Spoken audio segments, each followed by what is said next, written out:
And it was so touching. I can't really put it into words. I wanted to come with the angel as if this was my home. He should take me with him.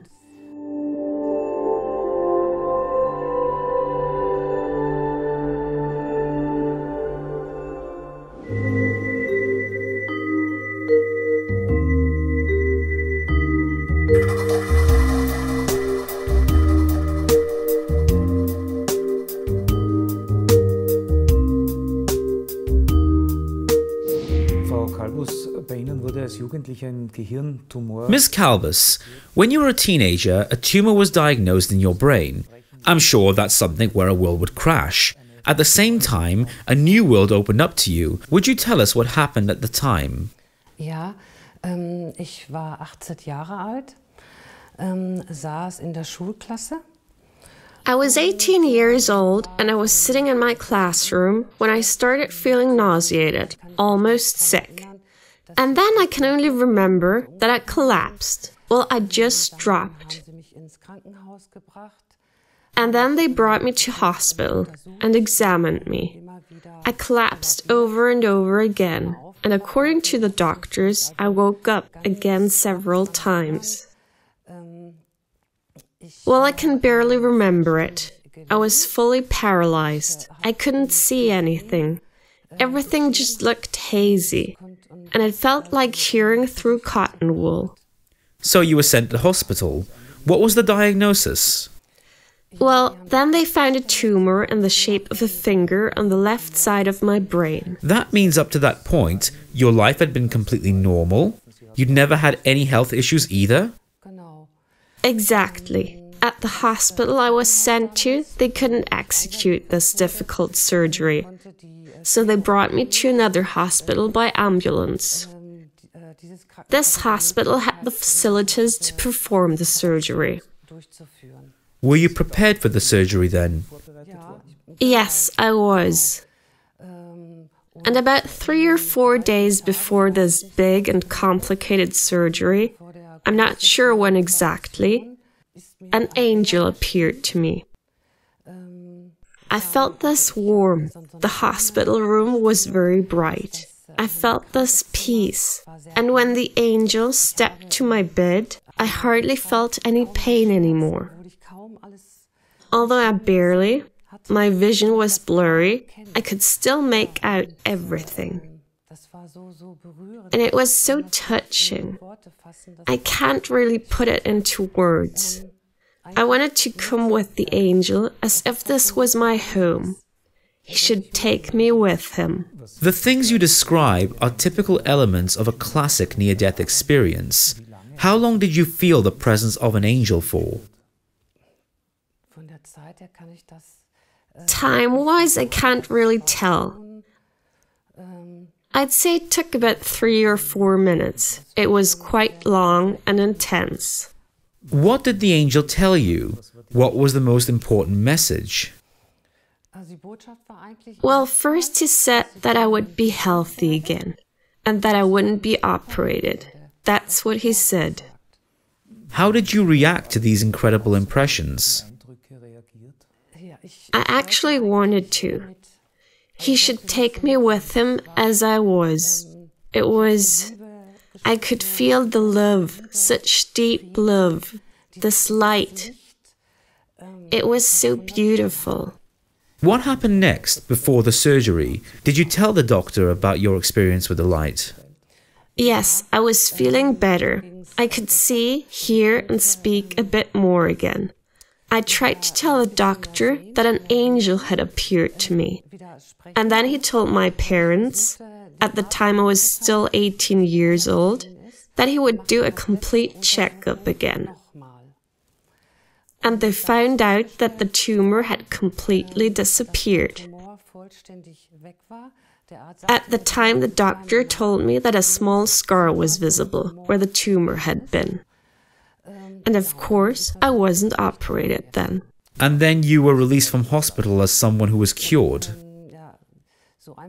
It wasn't that easy. I had to go back to hospital every 3 months, and they always performed the same checkup. Well then, they said it might have been a stroke, an aneurysm, drugs. They just couldn't deal with it. And they were looking for an explanation? Exactly. And also, the results of the following examinations showed that the tumor couldn't be detected anymore? Well, I had to go to hospital for a few days for more than a year. Every time they did a complete checkup. When you told this story to people within your family environment or friends, how did they react? Their reactions weren't so positive. I wasn't really allowed to speak about it.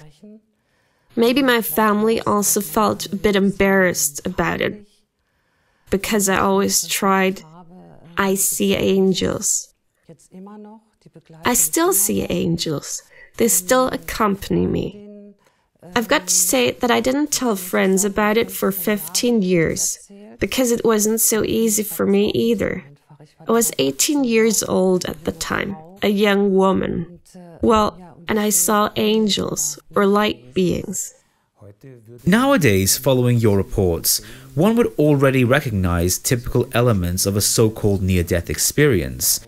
Did you already know the term near-death experience at the time? No, I didn't know the term at the time. I went to self-help group gatherings, where I would meet people who had also experienced a near-death experience. The idea was to exchange experiences, to open up to each other and get support. And it was also important for you to realize that there are other people who've made a similar experience. Exactly. At the beginning, I was looked at critically. And maybe I was even ostracized. In the current groups I'm in, it's very different. There, I'm able to open up to people. I'm allowed to be angry or cry. That's important for me too. I've got that as well, with my family. How shall I put it? Maybe they just can't understand what I've experienced. It broke my heart. But it's my story, and well... Many people who've had a near-death experience say it's important for them to have an exchange with people who've experienced something similar. Do you have the feeling that the topic of near-death experiences is still tabooed in our society? That it's still difficult for many people to talk about it, and that's why they don't tell anyone? Yes, that's right. I can confirm that. There are about 18 to 20 people. There are people who don't speak about it.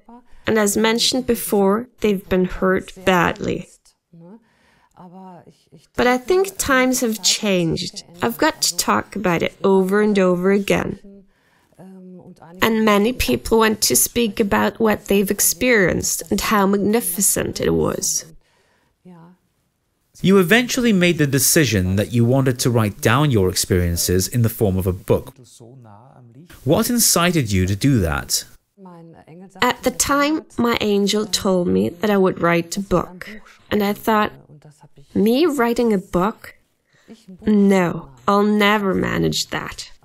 But he was right. And yes, I wrote a book about it. That's right. Has this experience changed your religiosity or deepened it? Have you always been religious? Well, as a child, we just went to church for Christmas. So I wasn't raised to pray, not at all. On the contrary. I'm very religious, but just for myself. I don't go to church. I've made myself a little altar where I meditate and pray. Did you become religious because of your experiences, or were you already religious as a 15-year-old? Well, no. I became religious because of my experiences. If you didn't have a religious background, this experience with the light, this angel, came out of nowhere. Yes, you could say so. That means you'd never had anything to do with angels or experienced spirituality? Well, I actually sensed light beings as a child, but I was never allowed to speak about it. It was a bit like with children who've got an imaginary friend. That's probably what it was. But it wasn't like I was seeing angels. You didn't speak about this experience at all for 15 years. You probably can't imagine your life without this key experience anymore. But would you say that these few minutes have influenced your life permanently? I've changed my life completely. I try to be thankful. I often go for walks in nature. I've got 2 dogs. I hug trees. So the near-death experience has had a long-lasting impact on you. Yes, yes.